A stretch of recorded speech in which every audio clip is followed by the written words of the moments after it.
Ang tiyanak ay isang nilalang sa mitolohiyang Pilipino na kilala bilang isang masamang espiritu na nagaanyong sanggol upang malinlang ang mga tao. Ayon sa mga alamat ito, ay karaniwang naririnig sa gitna ng kagubatan o liblib na lugar, umiiyak na parang totoong sanggol. Kapag may taong lumapit upang sagipin ito, bigla itong magbabagong anyo.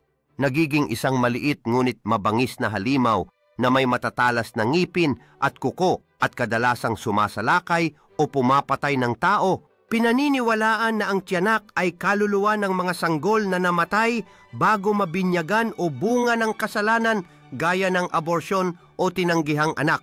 Dahil hindi sila matahimik, sinasabing nagiging ligaw na espiritu sila na naghahanap ng katarungan o paghihiganti. May mga paniniwala rin na natatalo ang tiyanak sa pamamagitan ng dasal krus at iba pang sagradong bagay. Ang tiyanak ay isa sa mga pinakanakakatakot at kinatatakutang nilalang sa kulturang Pilipino dahil ginagamit nito ang imahe ng inosenteng sanggol upang makapanlinlang. Patuloy itong bahagi ng mga kwentong kababalaghan, pananakot